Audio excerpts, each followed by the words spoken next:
Hi folks. In about 15 minutes I have a job interview for a pretty good sized company. I'm excited about the job interview, and I thought it'd be a good opportunity to talk with you about employment and bipolar. Most of the people that I meet and I've met over the years with bipolar are on some form of disability. Many of them simply can't work. They cannot maintain the proper social boundaries or proper social health to work in the workplace. People aren't used to these extreme emotions that exist because of bipolar. And these emotions really are not welcome in the workplace. It's disruptive, it's challenging. And I'll have some other videos going forward that talk about both what I experienced as a leader, leading large organizations with bipolar. And they didn't have it, I did. And what it was like to have bipolar and try to perform at that level. But today it's about job interviews and about getting and keeping a job when you have bipolar. It's really tough. And it has a dramatic impact on not only your ability to perform a job, but to keep the necessary social network to maintain that job and to build and grow a career. Now, part of the reason that happens is after my bipolar rupture, about a year after my bipolar rupture, I lost my job at Oracle. And I had to start that process of interviewing for a new job. I can't really express to you how for the first time in my life, I was terrified. I was terrified of not getting a job, of not being able to get a job. I was terrified of the interview process. I had led companies. I had had great jobs and a great career, and I had a great resume, but I was terrified to go in for an interview. I remember I had one such interview down in New York, or up in New York City. I was living in the Washington, D.C. area at the time, and I had an interview up in New York City.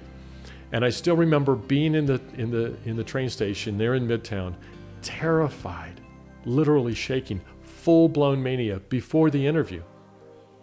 Now I pulled it together and I had the interview, and it went okay. I didn't get the job.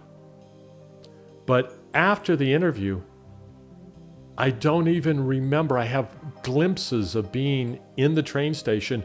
I got home, but I had spun into such a level of psychosis that I don't even remember the train ride from New York City to Washington, D.C.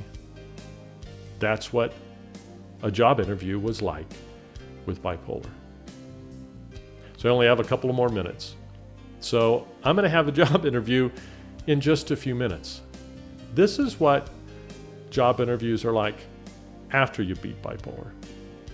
It's fun. I get to share with them what I would like to do, and they get to share with me what they're looking for. We get to see whether or not there's a fit both professionally, socially. Caring for people and continuing to do this work is very important to me.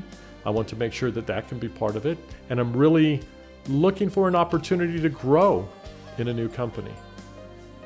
It's a wonderful and fresh perspective, but it only comes after I got healthy, after I was able to do job interviews from a perspective of mental health, as opposed to desperately trying to hold it together long enough to get through that terrifying process of a job interview. So, I hope this helps. It's pretty clear that you like shorter videos, and you know what? I really enjoy doing these so much more. The longer videos are tough for me to do, especially on these complex subjects. So I'm going to try to keep them to shorter videos. Please like and subscribe. I'm really excited about what's happening. More and more of you are joining the channel, and I answer every question and I respond to every comment. So this is me giving of my heart. I discovered how to beat bipolar disorder, and I want to share it with everyone that'll hear the message, everyone that'll hear the truth that I've learned, and that is we were not born this way. We were broken along the way. And you know what? What has been broken, it can be fixed. You can be healthy. So like and subscribe, and I'll let you know how the job interview goes. Talk to you soon, folks. Bye.